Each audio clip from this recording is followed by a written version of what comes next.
이진우의 손에 잡히는 경제.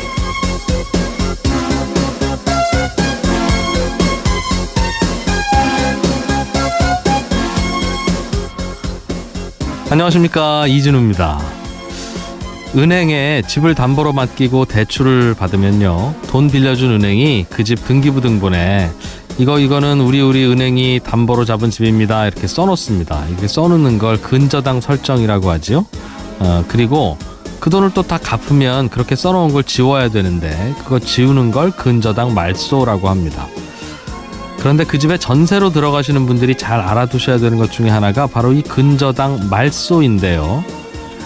은행 대출이 잔뜩 끼어있는 집에 전세 들어갈 때는 집주인한테 이렇게 요구하죠. 저한테서 전세금 받으시자마자 이 돈 은행 대출 갚는 걸로 다 쓰셔서 꼭 대출 갚으셔야 됩니다, 이렇게 요구하는 경우가 많은데, 그럴 때는 집주인이 대출금만 갚으면 되는 게 아니라 반드시 등기부등본에 근저당 말소까지 하도록 꼭 요구하셔야 됩니다. 대출금을 다 갚는 게 아니라 일부만 갚는 거면 또 감액 등기라고 하는 것도 있으니까요, 집주인 보고 꼭 하라고 하셔야 됩니다.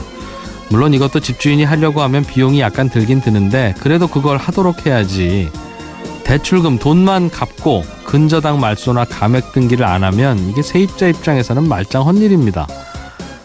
그 등기를 그대로 두면 집주인은 등기부등본에 남아있는 근저당으로 다시 은행에서 언제든지 갚았던 돈 다시 또 빌려주세요 하고 대출을 받을 수 있고요.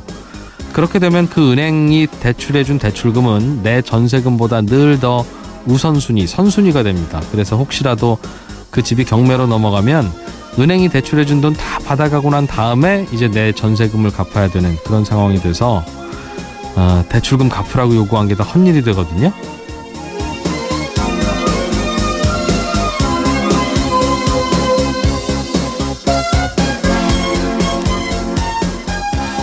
예, 일요일입니다. 오늘은 물건을 만질 때 느끼는 감각, 이 촉각을 마케팅에 활용하는 방법에 대해서 들어보겠고요. KBO 한국야구위원회가 얼마 전에 올해 프로야구 개막 일정을 발표했는데, 또 야구장 입장권 가격을 얼마로 하느냐, 이걸 두고 여러 가지 고민이랍니다. 야구장 입장권 가격은 누가 어떤 원리로 정하고 있는 건지, 이 내용도 오늘 자세하게 들어보겠습니다. 광고 잠깐 들으시고 1월 7일 손에 잡히는 경제 시작하겠습니다.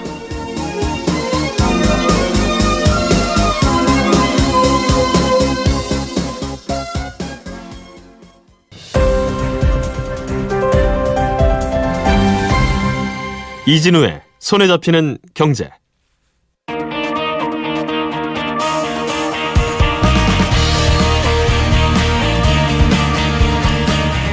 우리가 알고 있던 경제 상식을 행동경제학의 눈으로 다시 한번 생각해보는, 그래서 또 세상을 달리 볼 수 있는 시각을 전해주는 시간입니다. 행동경제학, 오늘도 KDI 박정호 전문연구원과 함께 배워보겠습니다. 어서 오십시오. 예, 안녕하세요.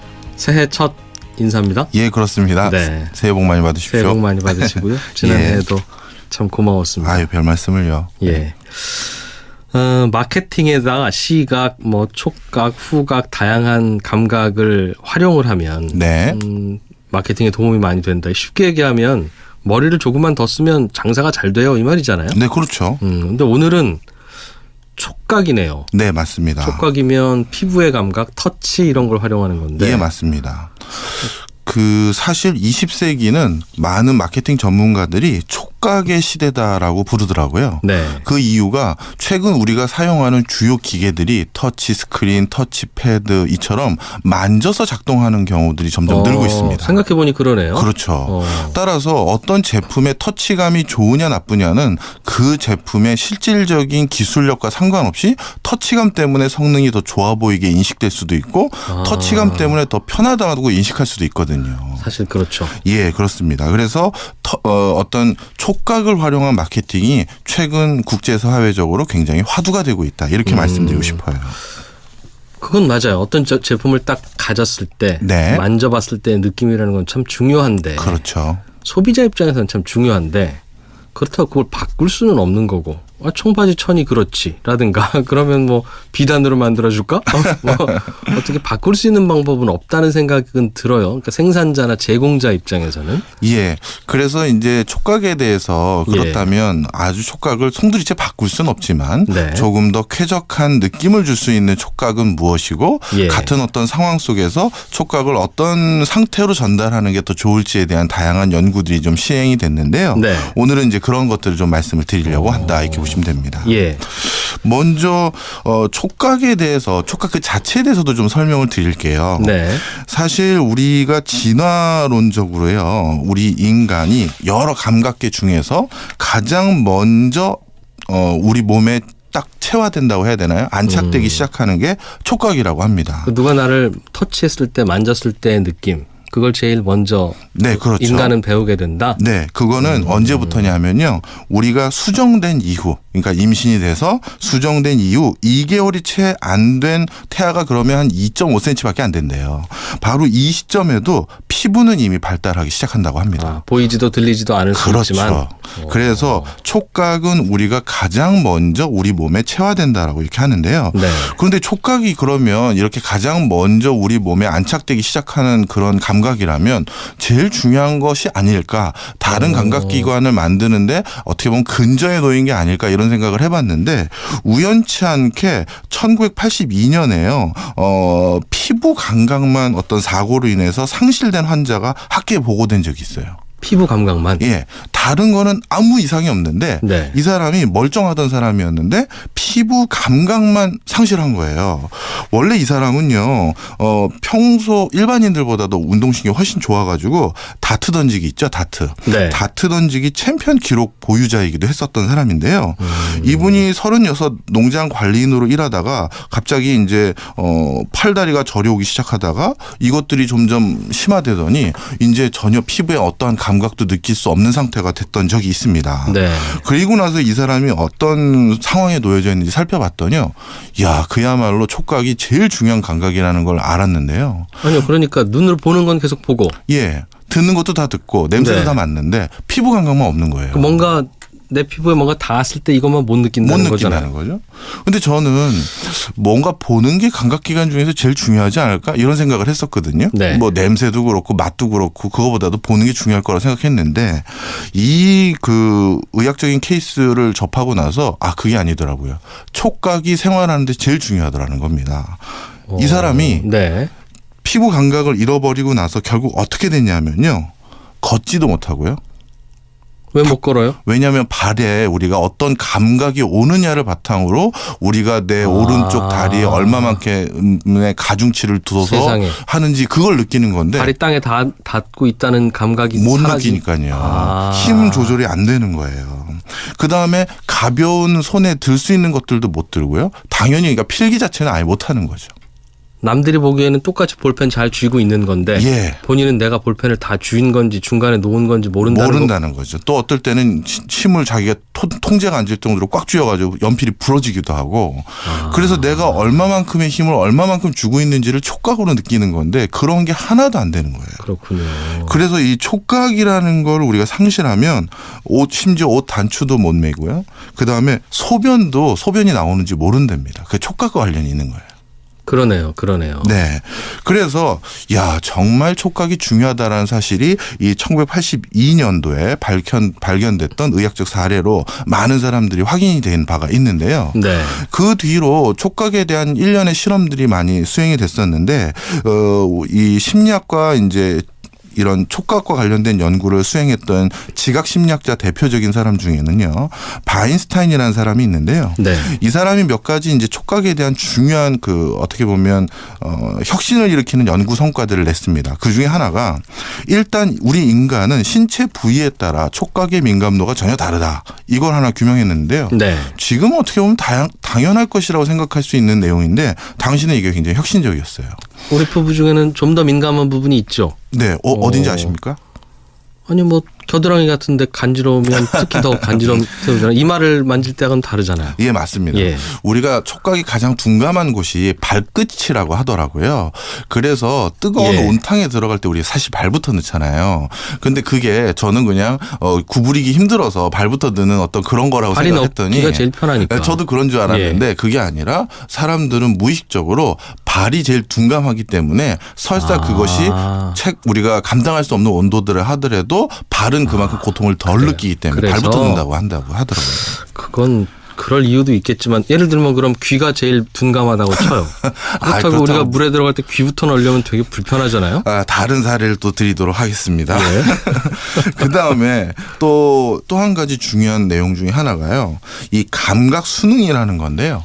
어떤 감각에 오래 노출되면 그 감각이 수능해서 더 이상 그 감각을 인지하지 못하는 상태가 있는데 그건 그렇죠. 냄새 맡아보면 강한 냄새는 처음에는 강하게 느껴지지만 익숙해지면 뭐 그냥 그렇죠. 그게 촉각에도 있거든요. 네. 예. 그런데 이 촉각이 감각 수능이 있기 때문에 우리가 정상적인 행동을 할 수 있다라는 거예요.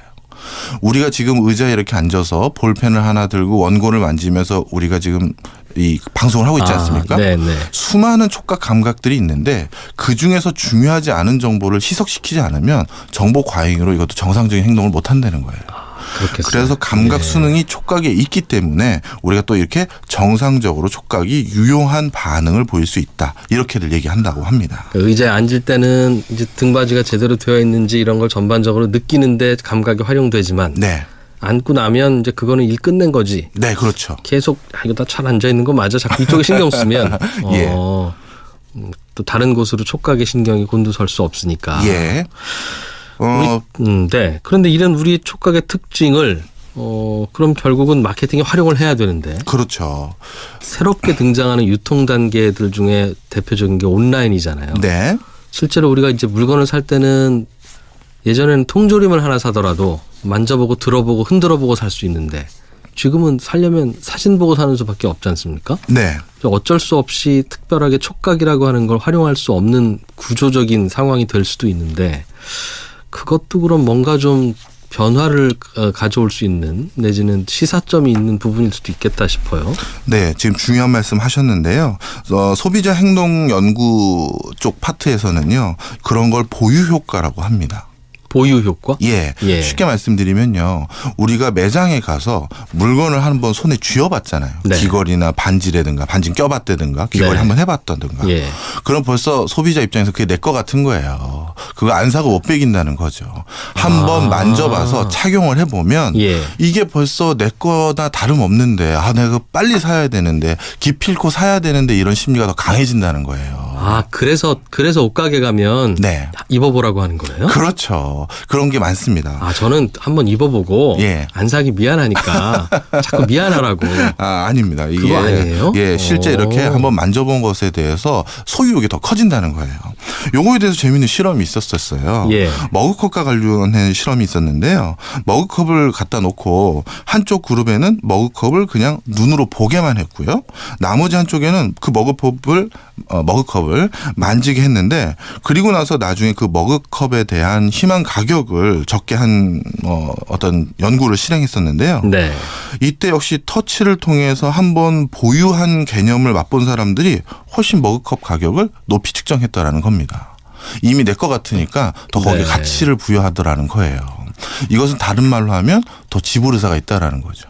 이게 그래서 요즘 유행하는 마케팅 중에 집에다 갖다 두시고 일주일 써보시다가 마음에 안 드시면 반품하세요. 공짜로 반품 받아드리겠습니다 하는 마케팅도 저는 공짜로 반품해 준다고 하지만 쓰던 거 다시 갖다 주기 번거롭고 내지는 미안할까 봐 그래서 그냥 사시겠지라는 생각으로 하는 마케팅이다 싶었는데 듣고 나니까 몇 번 해보고 써보고 예를 들면 안마의자 같은 경우는 거기다 안겨보고 그러면 이거 내 거 같은 느낌 들 수도 있겠군요. 네, 맞습니다. 지금 말씀하셨던 그 마케팅 전략이 네. 바로 바로 이러한 보유 효과를 활용해서 한번 시음이나 시용이나 뭐 이런 것들을 해보고 나서 결정하세요라고 하면 뭐 물론 그런 것도 있겠죠. 그거 돌려주기 귀찮아서 뭐 계속 사용하는 경우도 있겠지만 이미 온 집안 식구들이 이거 우리 거 같은 느낌을 갖게 만드는 것도 네. 마케팅 전략 중에 하나라는 것이죠. 사실 그런 과정에서요. 요즘 가장 고민을 많이 하고 있는 게 좀 전에 말씀하셨던 온라인 쇼핑몰이에요. 네. 여기는 좀 전에 말씀하신 것처럼 보유 효과를 줄 수가 없잖아요. 경험을 만져볼 수가 시켜볼 수가 없으니까요. 없잖아요. 예. 네. 원래 그래서 사람들은 이 도대체 만졌을 때 왜 이렇게 보유 효과를 갖게 되느냐라고 했었을 때 터치가 크게 두 가지가 있다라고 합니다. 하나는 수단적 터치가 있고요. 또 한 가지는 수단적 터치가 아니라 목적적 터치가 있다라고 하는데요. 네. 일단 수단적 터치는 무엇을 말씀드리는 거냐 하면 만져보고 나서 자신의 판단에 좀 더 확신을 부여할 수 있는지를 확인하기 위해서 만져본다는 거예요. 네. 예를 들어서 과일 고를 때 우리 만져보잖아요. 예. 과일 만져보고 눌러보고요. 모피 고를 때 진짜 모피가 부드러운지 만져보지 않습니까? 네. 이렇게 만져봐서 제품의 품질이 얼마만큼 좋은지 나쁜지를 보기 위해서 만지는 게 바로 수단적 터치인데 온라인 쇼핑몰에서는 이 수단적 터치가 안 된다는 거예요. 그러니까 오프라인 가게에서 손님이 뭐 만지작 하고 있으면 예. 저 손님 저거 살려나 보다라고 종업원이 추측하는 게 틀린 게 아니네요. 그렇죠.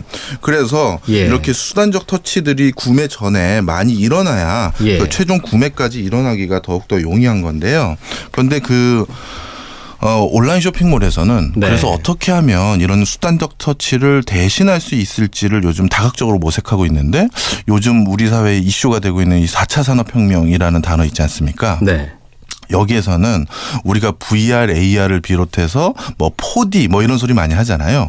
이런 걸 바탕으로 조만간 집에 앉아 있어 고글을 쓰고 무슨 뭐 인공적인 장갑을 하나 끼고 있으면 그 모피를 만져본 느낌 그리고 그 옷을 만져본 질감을 느낄 수 있게끔 해주는 방법들도 이제 모색을 하고 있다고 하더라고요. 그 AI 장갑 끼시고요. 예. 그 코드 번호 37번 누르시면 저희 상품입니다. 그렇게 되는 거죠. 예. 그렇군요. 그러면 진짜 이게 진짜 울 100%인지 아닌지를 만져보고 느낄 수가 있다라는 겁니다. 뭔가 그럼 그 구매하거나 자기가 관심을 갖는 건 항상 이렇게 만져보고 싶어 한다는. 네. 그걸로 이제 확신을 얻고자 하는 거죠. 정말 좋은 건지 하는 거죠. 그다음 두 번째는요. 남자친구 자꾸 이제 쓰다듬고 그런 것도 그래서 그런 거. 이 남자 진짜 내가. 뭐 그것도 그런가요? 그다음 두 번째는요. 네. 이런 수단적인 목적의 터치가 아니라 어떤 진짜 터치 자체가 목적을 가지고 있는 목적적 터치가 있다고 합니다. 예. 그것은 뭐냐 하면 그 소비를 통해서 그 대상으로부터 받는 촉감을 사고자 하는 건데요. 우리 예를 들어서 어떤 촉감이 좋아서 그것으로 인해서 적지 않은 만족감을 느끼는 것들 있잖아요. 말 그대로 그러한 터치감 때문에 우리가 소비를 하는 경우가 이 목적적 터치다 이렇게 말을 할 수가 있다고 합니다. 그냥 만져보는 게 그냥 좋아서. 네. 그게 촉감이 좋기 때문에 사는 거 있잖아요. 그냥 원래 다른 목적인데 촉감도 좋네가 아니라 네. 이거는 예를 들어서 이불이라든가 이런 거는 말 그대로 그럴 수 촉감이 제일 있죠. 좋은 게 중요한 거니까요. 촉감을 느끼기 위해서. 예. 그래서 촉감을 베이스로 이렇게 우리가 구매 여부를 결정하는 게 또 목적적 제품들도 터치다. 또 그렇게 분류되기도 하죠. 네. 네. 자, 이렇게 촉감에 대해서 좀 전에 이러한 분류 체계가 있고 보유 효과 등을 통해서 구매 여부가 달라지고 이런 것들을 이제 많이 연구들 했잖아요. 예. 최근에는 그러한 연구들이 좀 더 심화 발전해서 다양한 새로운 이론들이 또 많이 등장했는데요. 그 중에 하나가 좀 이런 이론도 하나 있어서 좀 가져왔는데요. 체연 인지 효과라는 게 있더라고요. 이름이 좀 어렵죠. 뭐 저희들은 익숙합니다. 이런 거 이제 이런 말 나오면 예. 시험에 잘 나올 것 같아서 밑줄 한번 그어보고 아까도 터치 중에는 수단적 터치와 목적적 터치가 있다고 말씀 주시면 예. 또 이것도 외워야 될 것 같은 느낌 들고 그래요. 네. 예. 편안합니다. 예. 이 체연 인지 효과는 뭐냐 하면요. 쉽게 말씀드리면 몸에 전달해지는 전반적인 느낌이 특정 생각이나 행동을 유도하게 되더라는 겁니다. 쉽게 얘기해서 촉감이 어떠냐에 따라서 내가 전반적으로 갖게 되는 생각이 달라지더라는 거예요.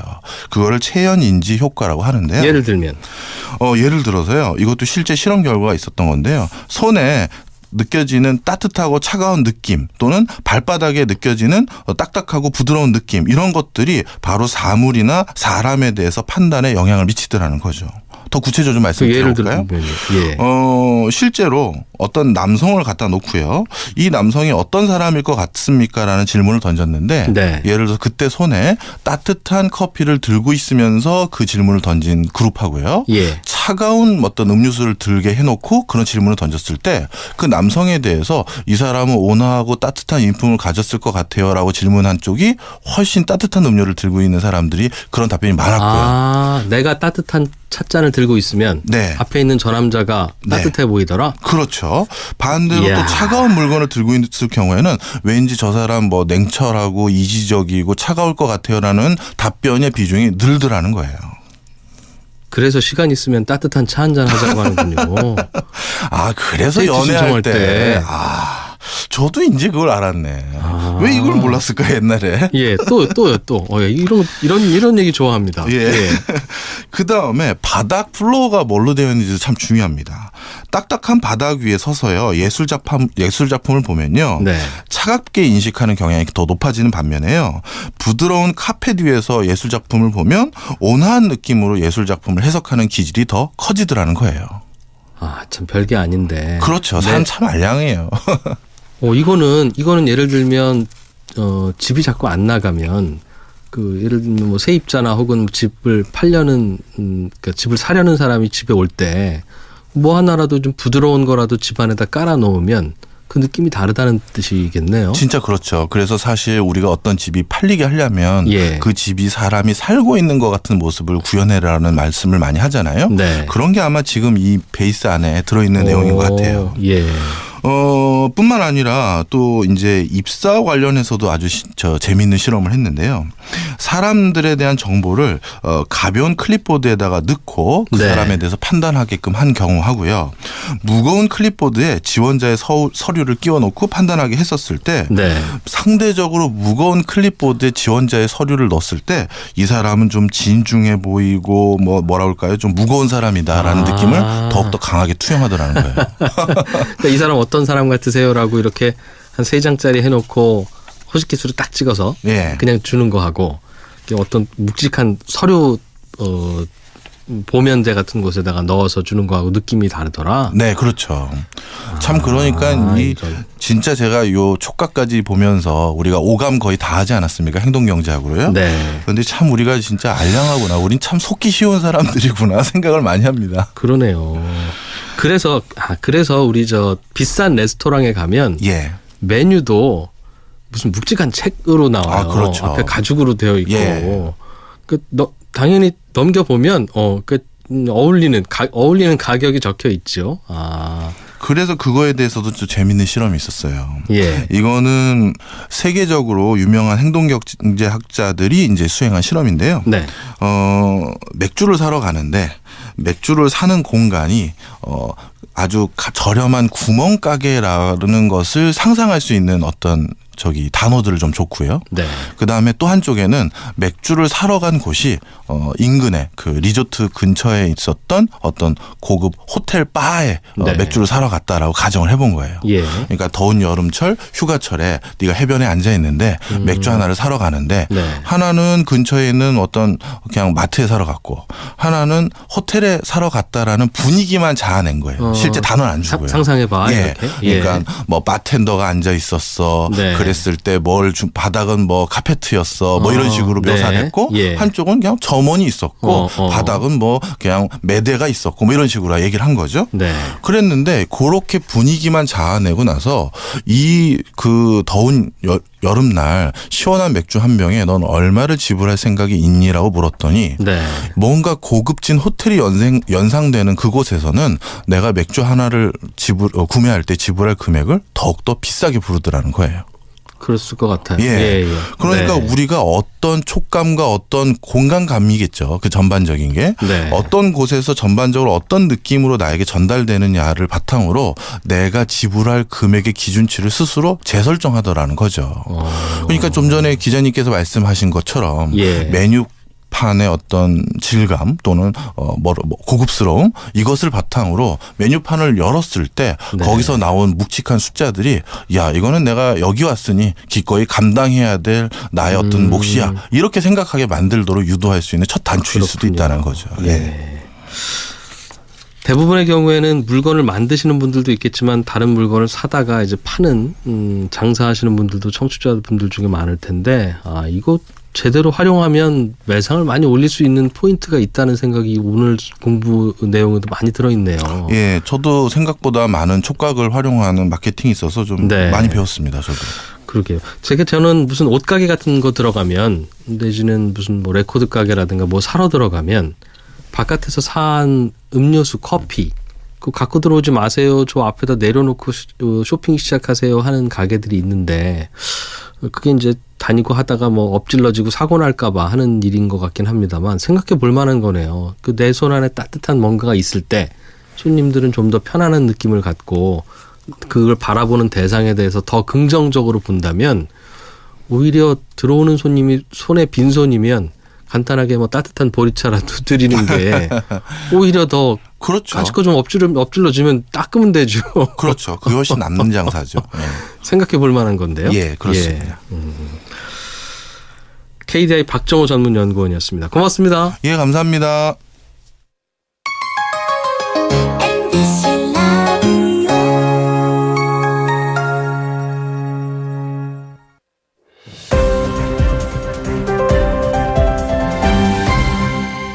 경제를 생각하는 사람들의 즐거운 습관. 이진우의 손에 잡히는 경제.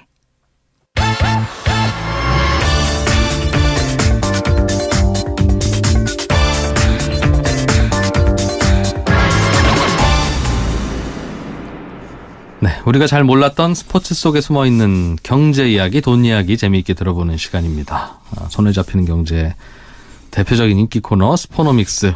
오늘도 이종훈 스포츠 평론가와 함께합니다. 어서 오십시오. 안녕하십니까? 새해 들어서 첫 방송입니다. 네, 새해 복 많이 받으십시오. 복 많이 받으시고요. 네. 예. 오늘은 어떤 종목 이야기 해주시러 오셨습니까? 오늘은 야구, 그중에서도 입장권 가격 결정 시스템에 대해서 한번 이야기해 볼까 하는데요. 야구장 입장권? 네. 이거 평소에 궁금했던 거예요. 지난 1월 1일에 KBO가 이제 2018 KBO 리그 개막 일정을 3월 24일로 확정했다, 이렇게 발표를 했습니다. 네. 이 개막 일정이 나오고 나면 뭐 한국뿐만 아니라 일본, 미국 모든 그 야구가 인기 있는, 프로야구가 인기 있는 나라에서는 이번 시즌 입장권 가격은 또 어떻게 책정할까? 일본과 미국은 어떻게 해야 우리가 좀 더 많은 돈을 벌까? 이런 고민을 하게 되고, 예. 한국은 이번엔 올려야 되나 말아야 되나 입장권 걱정을 가격을 하게 되는 거죠. 네. 야구장 표 가격은, 입장권 가격은 누가 정하죠? 미국 메이저리그와 일본 프로야구 같은 경우는 구단이 정하고요. 야구장이 구단 거예요?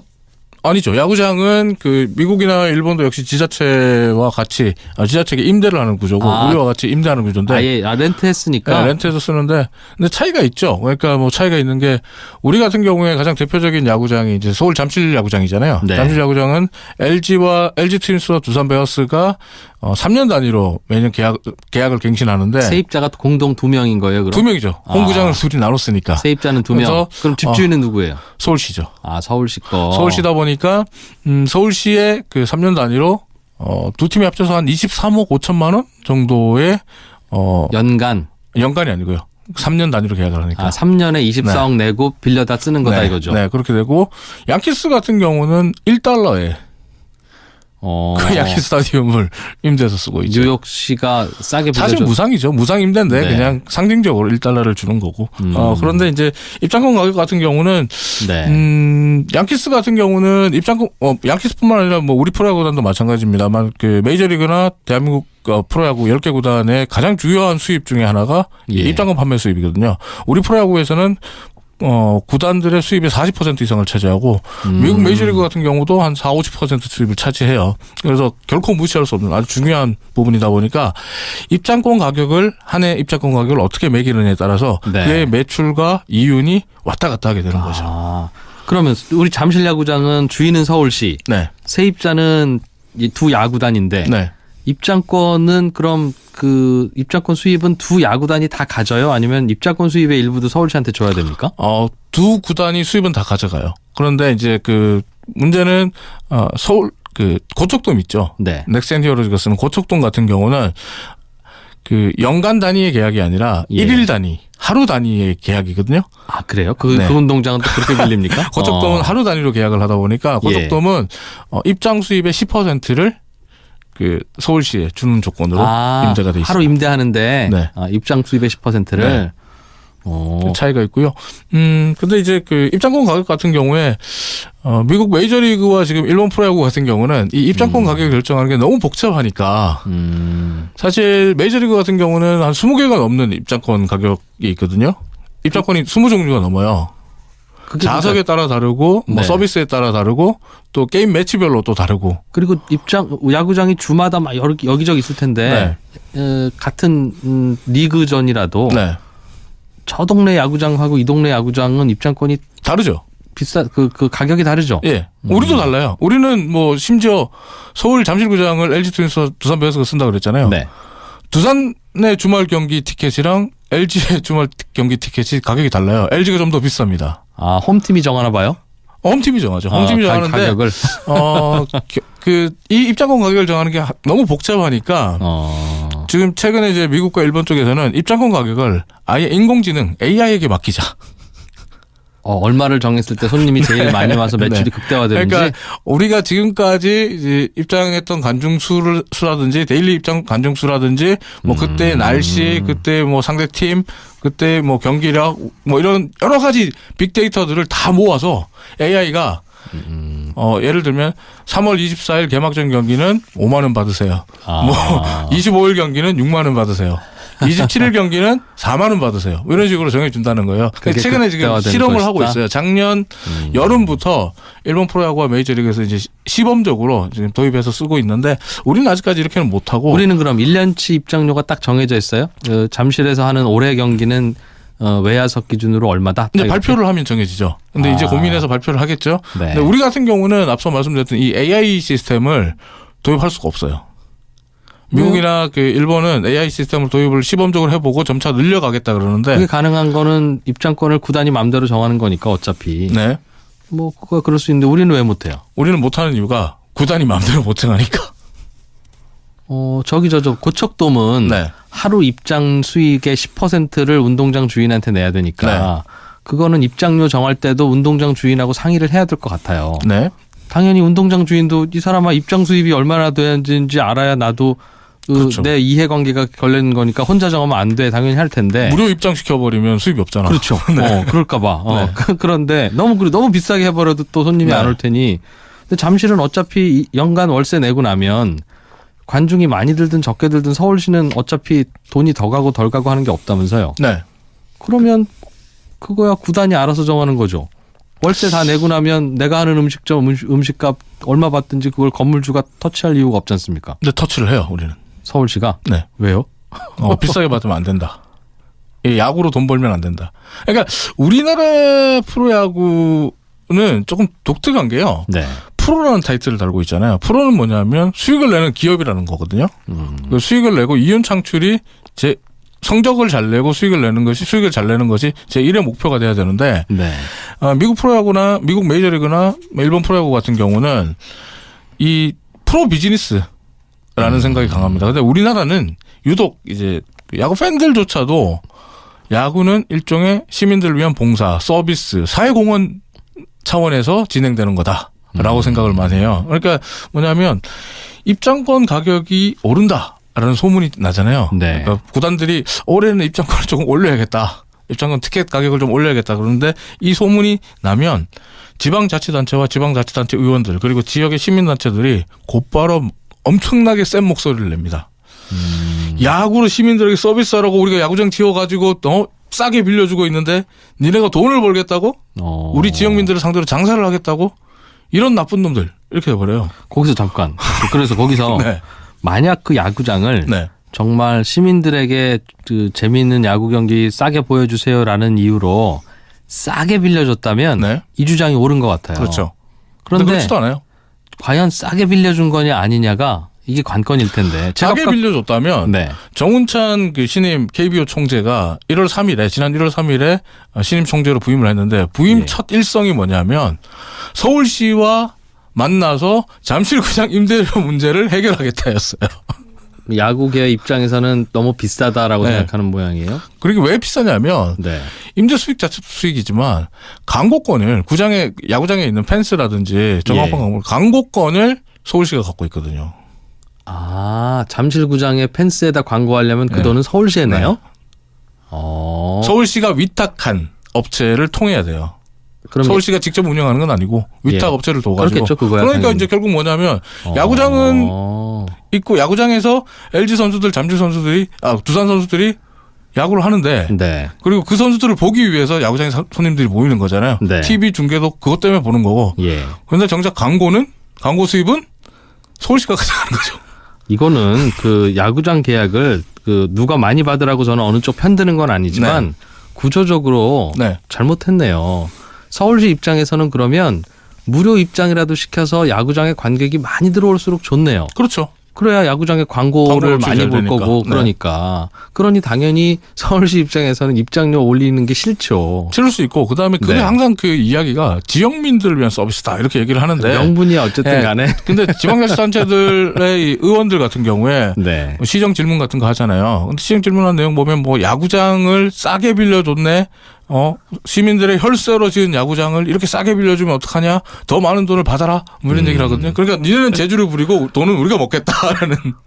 왜요? 근데 생각이 들수 지자체가 그 자체가 시민이고 네. 지자체가 버는 돈이 결국 국민 돈이니까 그거야 뭐 그런데 다만 그 큰 야구장이 예를 들면 뭐 대형 아울렛으로도 쓰일 수 있거나 네. 아니면 평소에 뭐 시민들이 돈 내고 빌렸을 수 있거나 하면 이게 하루에 너희들 야구장한테 안 빌려주고 이거 예식장으로 쓰면 하루에 얼마 들어오는 거니까 최소한 그 정도는 내세요라고 하는 가격이 있을 텐데 네. 프로야구단 입장에서도 야구장 빌릴 때는 오로지 거기밖에 없고 네.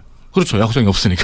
야구장 입장에서도 이거 팔 곳은 프로야구단밖에 없고 없죠. 그런 상황에서는 가격이라는 게 존재하기 어렵겠어요. 그 적정한 가격이라는 게. 그런데 프로야구단은 1년에 140세 게임을 해야 되잖아요. 네. 그 어딘가 야구장 있어야지. 없이 어떻게 해요? 음. 그 구단이 연고지를 떠나는 수밖에 없는데 네.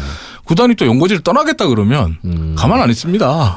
지자체나 지방자치단체에서 모기업에 대한 뭐 불매운동까지 해야 된다고 난리 납니다. 그럼 구단들은 입장권 수익이라도 더 많이 내야 네. 더 많이 내야 그 돈으로 뭐 좋은 선수도 뽑고 뭐 해서 하여간 한다는 뜻입니까? 그렇죠. 왜냐하면 입장권 수입이 많이 중요한 부분이 뭐냐면 아까 말씀드린 대로 수익 구조의 한 40% 이상을 차지하는데 네. 입장권 수입을 사실은 그 어떻게 보면 그 이 돈을 벌어 가지고 좋은 선수, FA 선수들 네. 좀 데려오고 싶고 왜냐하면 야구라는 종목이요. 프로야구 좋아하시는 분들 다 공감하시겠지만 내가 응원하는 팀이 성적 안 나오면 야구장 가기 싫거든요. 그렇죠. 되게 못하면 TV로 보고 가끔 TV도 보기 싫어요. 너무 못하면. 그런데 이걸 프로야구 관계자들이 모르겠어요. 다 알죠. 좋은 선수 데려와야죠. 좋은 선수 데려오고 싶죠. 좋은 선수 근데 좋은 FA 선수들 올 시즌만 해도 뭐 사실 그 A급 선수 하나 데려오려면 100억은 있어야 돼요. 최소한. 연봉을 100억씩 줘요? 아니요. 4년 총액 계약으로. 계약금 그리고 4년 연봉 계약해서 한 100억은 있어야 한 해에 돼요. 한 2,30억은 줘야 좋은 선수 데려온다. 그렇죠. 그리고 선수단 연봉 또 나가죠. 그런데 뭐 실제로 LG 트윈스 예를 한번 들어볼게요. LG 트윈스 같은 경우에 재작년에 네. FA 시장에서 그 차우찬 선수를 삼성에서 뛴 FA 차우찬 선수를 데려왔어요. 근데 98억 원 주고 데려왔거든요. 예. 98억 원이면요. LG 트윈스가 한 해 입장권 판매 수익이 120억 원 정도 돼요. 판매 수익입니다. 매출 총액이에요. 그러니까 수익은 또 달라지죠. 뭐 마케팅비 빠지고 이것저것 다 행사비 빠지고 나면 수익은 좀 달라지죠. 수익은 달라지는데 그 말은 뭐냐면 차우찬 한 명 데려온다고 1년 입장권 판매하는 돈 다 줬다는 거예요. 그만큼 입장권 수익이 얼마 안 된다. 네. 그리고 입장권 또 더 비싸게 받아도 물론 비싸게 받으면 비싸게 받을 수 있겠지만 비싼 만큼 또 덜 오지 않겠습니까? 비싸게 받는 게 중요한 게 아니고요. 네. 사실은 그러니까 프로야구 구단들도 이게 어떻게 보면 입장권 판매 수입을 높이는 방법에 대한 연구를 해야 돼요. 무슨 그렇죠. 말이냐면 총 매출을 그게, 높여야죠. 네. 근데 가격만 높이면 뭐예요? 우리가 예. 백화점 같은 데서 전체 매출을 높일 때 가끔씩 세일도 하잖아요. 그럼요. 예. 세일을 통해서 매출을 증대시킨다고 그러니까 하잖아요. 싸게 팔아도 싸게 총량을 파는데 더 어떻게 많이 그렇죠. 매출이 예. 증대되지? 라고 하잖아요. 그렇지만 또 평상시에는 또 그냥 정상적으로 운영을 하고 예. 그러니까 야구장도 사실 우리 야구장도 이런 부분이 좀 필요한 거예요. 그러니까 미국 메이저리그에서는 경기별 차등 가격제가 존재합니다. 관중 많이 들 만한 인기 예. 경기는 비싸게 받고 네. 근데 우리는 그게 없어요. 다만 주말과 주중 경기에 차별만 돼 있죠. 예. 그런데 예를 들면 주중 경기라도 혹은 뭐 주말 경기라도 빅매치 누구나 다 보고 싶어하는 경기. 이런 경기들은 사실 희소성이 있잖아요. 네. 희소성이 있기 때문에 가격을 조금 더 높이 봐도 되거든요. 높이 봐도 되는데 우리 같은 경우는 그걸 못해요. 왜 못하냐? 지자체가 허락을 안 해줘요. 매번 1년 동안에 우리는 A석은 얼마 받고 B석은 네. 얼마 받고를 딱 정해서 알려주고 허락받아야 그런 되는 식이에요. 거예요. 그리고 또 프리미엄 좌석 같은 경우에 사실은 프리미엄 좌석에 네. 식사도 할 수 있는 그런 좌석들이 있잖아요. 그런데 네. 이 식사에 뭐 예를 들면 미국 LA 다저스가 쓰는 방식처럼 거기에서 하루 먹는 모든 식사, 구장 내에서 판매되는 모든 음식물은 다 공짜. 뭐 이런 식으로 해서 조금 더 가격을 받을 수도 있단 말이에요. 그 대신 한 좌석 하나에는 10만 원 네. 뭐 이런 식으로. 그러면서 프리미엄 좌석 수를 조금 더 늘리고 네. 오히려 좀 구단 입장에서 보면 장사가 잘 안 되는 외야석, 좀 비는 좌석 이런 것들은 좀 줄이고 네. 오히려 프리미엄 좌석을 좀 늘리고 하는 방법으로 생각할 수 있거든요. 근데 구단 관계자들과 이 부분에서 얘기를 해보면 지자체에서 그런 것들에 대해서 허락을 안 해준다. 우리가 테이블 하나 설치하려고 그래도 지자체 허락을 받아야 된다. 마음대로 할 수 없다. 그리고 구단 입장에서는 입장료 수입이 또 중요한 게 입장료 수입에서 남는 이윤을 가지고 야구장 개보수를 하거든요. 네. 시설물에 대한 개보수를 해요. 근데 시설물 개보수를 하는 게 뭐 그라운드 전광판을 바꾸거나 아니면 조명시설 바꾸거나 아니면 뭐 흙을 바꾼다든지 예. 그리고 또 야구장에 있는 뭐 좌석들 깨진 좌석이 있으면 또 고쳐야 되잖아요. 뭐 여러 가지 낙후된 좌석들도 바꾸고 뭐 이런 것들에 대해 투자를 해야 되잖아요. 그런데 이 투자를 하면 메이저리그 같은 경우 이 투자를 하면 바로 다음 시즌에 티켓값 올라갑니다. 보스턴 같은 경우에 야구장 그 페네이 파크를 개보수를 하면 그 다음 시즌에 보스턴 팬들이 또 입장권이 얼마나 오를까 한탄을 하거든요. 그런데 우리는 이게 안 돼요. 팬들이 체감하지 못한다는 이유로 팬들이 솔직히 조명판 바뀌고 뭐 조명 시설 바뀌고 정화권 바뀌면 느끼긴 하는데 이게 과연 5천 원을 더 받아야 되나 하는 생각을 하시거든요. 네. 그래서 우리 구단들은 야구장 개보수에 돈은 돈대로 쓰고 뭐 제대로 안 돼요. 근데 이렇게 되면 악순환이 발생하는 게 뭐냐면 아까 말씀하신 대로 성적이 안 나오고 구장 시설이 나빠지면 솔직히 프로야구라는 것도 하나의 컨텐츠잖아요. 경기가. 그런 부분에 대해서 생각을 해볼 필요가 있고 정말 어려운 것도 아닙니다. 뭐 테이블을 더 만들어달라, 구장을 바꿔달라는 것도 아니거든요. 지자체들이 요구해주면 돼요. 그 저희한테 그러십니까? 성경기에서라도 열변을 토해야죠. 제가 어디 가서 이 얘기를 하겠습니까? 이종훈 스포츠평론가였습니다. 고맙습니다. 감사합니다. 예, 오늘부터 금융결제원 사이트에 접속하시면 신용카드로도 벌금이나 과태료를 낼 수 있게 제도가 바뀝니다. 그 대신 카드로 결제하면 별도의 수수료를 내셔야 되는데요. 신용카드로 벌금이나 과태료 내면 결제 금액의 0.8%, 체크카드로 내시면 결제 금액의 0.7%가 별도 수수료로 떼입니다. 뭐 그래도 벌금이나 과태료 얼른 내버리고 싶은데 현금이 없거나 혹은 어디 가서 내야 되는지 모르겠다 싶으신 분들에게는 편리할 수 있으니까요. 참고해 두시기 바랍니다. 예, 손에 잡히는 경제 지금까지 저는 이진우였습니다. 내일 오전 월요일 오전 11시 10분에 또 변함없이 찾아오죠. 휴일 아침에도 함께해 주신 여러분 고맙습니다.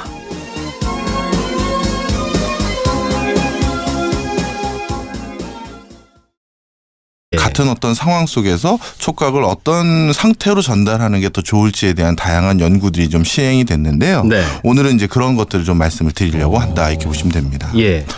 먼저 촉각에 대해서 촉각 그 자체에 대해서도 좀 설명을 드릴게요. 네. 사실 우리가 진화론적으로요. 우리 인간이 여러 감각계 중에서 가장 먼저 우리 몸에 딱 체화된다고 해야 되나요? 안착되기 시작하는 게 촉각이라고 합니다. 누가 나를 터치했을 때 만졌을 때의 느낌 그걸 제일 먼저 네, 그렇죠. 인간은 배우게 된다. 네, 그거는 언제부터냐 하면요. 우리가 수정된 이후, 그러니까 임신이 돼서 수정된 이후 2개월이 채 안 된 태아가 그러면 한 2.5cm밖에 안 된대요. 바로 이 시점에도 피부는 이미 발달하기 시작한다고 합니다. 보이지도 들리지도 않을 수 그렇죠. 있지만. 그래서 촉각은 우리가 가장 먼저 우리 몸에 체화된다라고 이렇게 하는데요. 네. 그런데 촉각이 그러면 이렇게 가장 먼저 우리 몸에 안착되기 시작하는 그런 감각이라면 제일 중요한 것이 아닐까. 다른 감각기관을 만드는데 어떻게 보면 근저에 놓인 게 아닐까 이런 생각을 해봤는데 우연치 않게 1982년에요.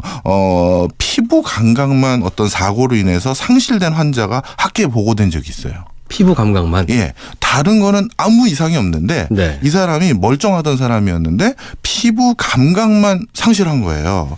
원래 이 사람은요, 평소 일반인들보다도 운동신경이 훨씬 좋아가지고 다트 던지기 있죠, 다트. 네. 다트 던지기 챔피언 기록 보유자이기도 했었던 사람인데요. 이분이 36 농장 관리인으로 일하다가 갑자기 이제 팔다리가 저려오기 시작하다가 이것들이 점점 심화되더니 이제 전혀 피부에 어떠한 감각도 느낄 수 없는 상태가 됐던 적이 있습니다. 네. 그리고 나서 이 사람이 어떤 상황에 놓여져 있는지 살펴봤더니요. 야, 그야말로 촉각이 제일 중요한 감각이라는 걸 알았는데요. 아니요. 그러니까 눈으로 보는 건 계속 보고 예. 듣는 것도 다 듣고 냄새도 네. 다 맡는데 피부 감각만 없는 거예요. 뭔가 내 피부에 뭔가 닿았을 때 이것만 못 느낀다는 못 거잖아요. 느낀다는 거죠.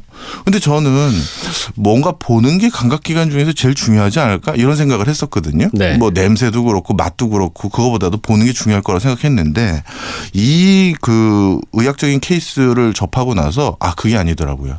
촉각이 생활하는데 제일 중요하더라는 겁니다. 이 사람이 네. 피부 감각을 잃어버리고 나서 결국 어떻게 됐냐면요. 걷지도 못하고요. 왜 못 걸어요? 왜냐하면 발에 우리가 어떤 감각이 오느냐를 바탕으로 우리가 내 오른쪽 다리에 얼마만큼의 가중치를 둬서 세상에. 하는지 그걸 느끼는 건데 발이 땅에 닿고 있다는 감각이 못 사라진. 느끼니까요. 힘 조절이 안 되는 거예요. 그다음에 가벼운 손에 들 수 있는 것들도 못 들고요. 당연히 그러니까 필기 자체는 아예 못 하는 거죠. 남들이 보기에는 똑같이 볼펜 잘 쥐고 있는 건데 예. 본인은 내가 볼펜을 다 쥐인 건지 중간에 놓은 건지 모른다는 거죠. 또 어떨 때는 힘을 자기가 통제가 안 될 정도로 꽉 쥐어가지고 연필이 부러지기도 하고 그래서 내가 얼마만큼의 힘을 얼마만큼 주고 있는지를 촉각으로 느끼는 건데 그런 게 하나도 안 되는 거예요. 그렇군요. 그래서 이 촉각이라는 걸 우리가 상실하면 심지어 옷 단추도 못 매고요. 그다음에 소변이 나오는지 모른답니다. 그게 촉각과 관련이 있는 거예요. 그러네요. 네. 그래서 정말 촉각이 중요하다라는 사실이 이 1982년도에 발견됐던 의학적 사례로 많은 사람들이 확인이 된 바가 있는데요. 네. 그 뒤로 촉각에 대한 일련의 실험들이 많이 수행이 됐었는데 이 심리학과 이제 이런 촉각과 관련된 연구를 수행했던 지각 심리학자 대표적인 사람 중에는요. 바인스타인이라는 사람이 있는데요. 네. 이 사람이 몇 가지 이제 촉각에 대한 중요한 어떻게 보면 혁신을 일으키는 연구 성과들을 냈습니다. 그 중에 하나가 일단 우리 인간은 신체 부위에 따라 촉각의 민감도가 전혀 다르다. 이걸 하나 규명했는데요. 네. 지금은 어떻게 보면 당연할 것이라고 생각할 수 있는 내용인데 당시는 이게 굉장히 혁신적이었어요. 우리 피부 중에는 좀 더 민감한 부분이 있죠. 네. 어딘지 아십니까? 아니 뭐 겨드랑이 같은데 간지러우면 특히 더 간지러우잖아요. 이마를 만질 때하고는 다르잖아요. 예, 맞습니다. 예. 우리가 촉각이 가장 둔감한 곳이 발끝이라고 하더라고요.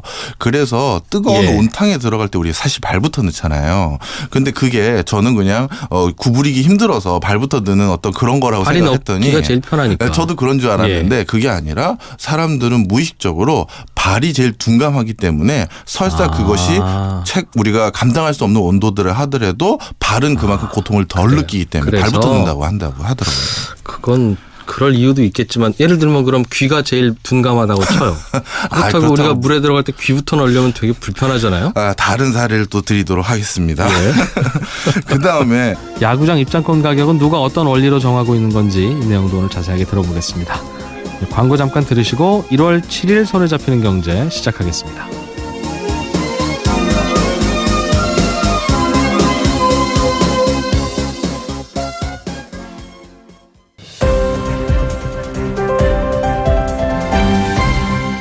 이진우의 손에 잡히는 경제.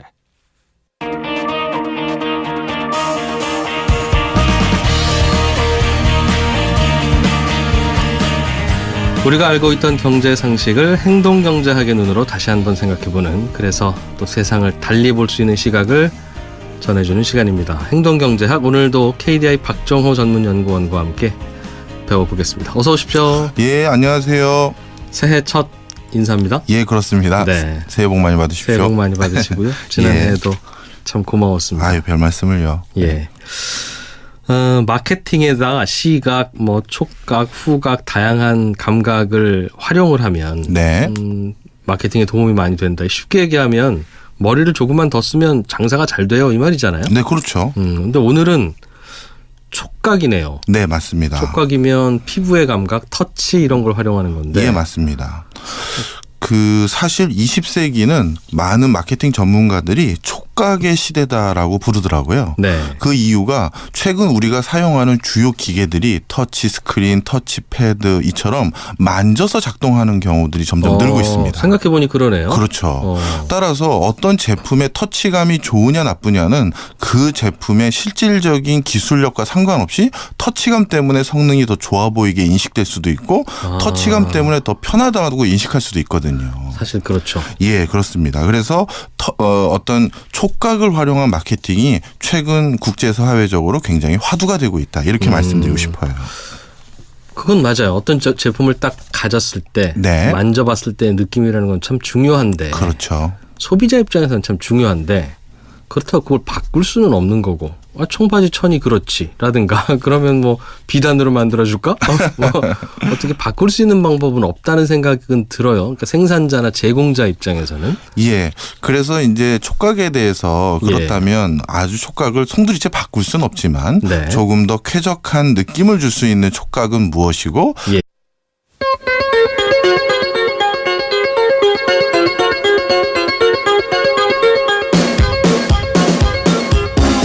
이진우의 손에 잡히는 경제.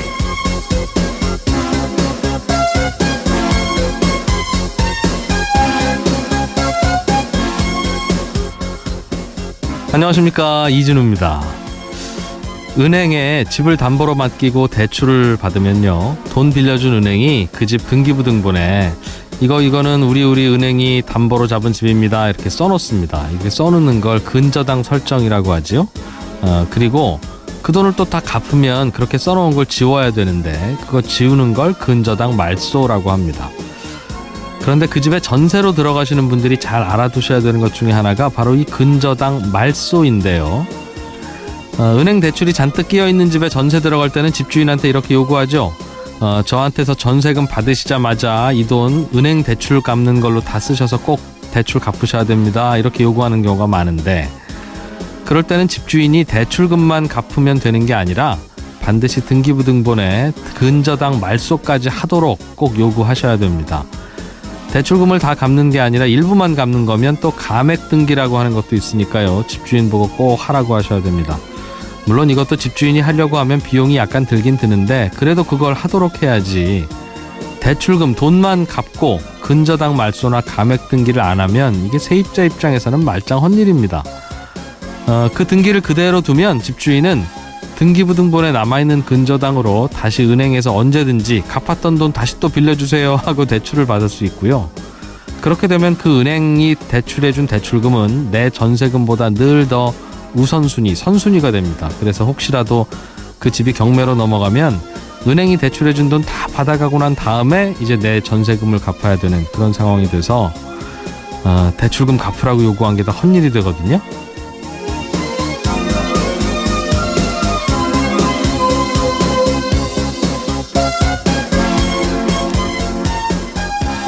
예, 일요일입니다. 오늘은 물건을 만질 때 느끼는 감각, 이 촉각을 마케팅에 활용하는 방법에 대해서 들어보겠고요. KBO 한국야구위원회가 얼마 전에 올해 프로야구 개막 일정을 발표했는데 또 야구장 입장권 가격을 얼마로 하느냐 이걸 두고 여러 가지 고민이랍니다. 또 한 가지 중요한 내용 중에 하나가요. 이 감각 수능이라는 건데요. 어떤 감각에 오래 노출되면 그 감각이 수능해서 더 이상 그 감각을 인지하지 못하는 상태가 있는데 그건 그렇죠. 냄새 맡아보면 강한 냄새는 처음에는 강하게 느껴지지만 익숙해지면 뭐 그냥 그렇죠. 그게 촉각에도 있거든요. 네. 예. 그런데 이 촉각이 감각 수능이 있기 때문에 우리가 정상적인 행동을 할 수 있다라는 거예요. 우리가 지금 의자에 이렇게 앉아서 볼펜을 하나 들고 원고를 만지면서 우리가 지금 이 방송을 하고 있지 않습니까? 네네. 수많은 촉각 감각들이 있는데 그중에서 중요하지 않은 정보를 희석시키지 않으면 정보 과잉으로 이것도 정상적인 행동을 못 한다는 거예요. 그렇겠어요. 그래서 감각 네. 수능이 촉각에 있기 때문에 우리가 또 이렇게 정상적으로 촉각이 유용한 반응을 보일 수 있다. 이렇게들 얘기한다고 합니다. 그러니까 의자에 앉을 때는 이제 등받이가 제대로 되어 있는지 이런 걸 전반적으로 느끼는데 감각이 활용되지만 네. 앉고 나면 이제 그거는 일 끝낸 거지. 네, 그렇죠. 계속 이거 다 잘 앉아 있는 거 맞아. 자꾸 이쪽에 신경 쓰면 예. 또 다른 곳으로 촉각의 신경이 곤두설 수 없으니까. 예. 네. 그런데 이런 우리 촉각의 특징을 그럼 결국은 마케팅에 활용을 해야 되는데 그렇죠. 새롭게 등장하는 유통 단계들 중에 대표적인 게 온라인이잖아요. 네. 실제로 우리가 이제 물건을 살 때는 예전에는 통조림을 하나 사더라도 만져보고 들어보고 흔들어보고 살 수 있는데 지금은 살려면 사진 보고 사는 수밖에 없지 않습니까? 네. 어쩔 수 없이 특별하게 촉각이라고 하는 걸 활용할 수 없는 구조적인 상황이 될 수도 있는데 그것도 그럼 뭔가 좀 변화를 가져올 수 있는 내지는 시사점이 있는 부분일 수도 있겠다 싶어요. 네, 지금 중요한 말씀 하셨는데요. 소비자 행동 연구 쪽 파트에서는요, 그런 걸 보유 효과라고 합니다. 보유 효과? 예. 쉽게 말씀드리면요. 우리가 매장에 가서 물건을 한번 손에 쥐어봤잖아요. 네. 귀걸이나 반지라든가 반지 껴봤다든가 귀걸이 네. 한번 해봤다든가. 예. 그럼 벌써 소비자 입장에서 그게 내 거 같은 거예요. 그거 안 사고 못 베긴다는 거죠. 한번 만져봐서 착용을 해보면 예. 이게 벌써 내 거나 다름없는데 내가 빨리 사야 되는데 기필코 사야 되는데 이런 심리가 더 강해진다는 거예요. 그래서 옷가게 가면 네. 입어보라고 하는 거예요? 그렇죠. 그런 게 많습니다. 저는 한번 입어보고 예. 안 사기 미안하니까 자꾸 미안하라고.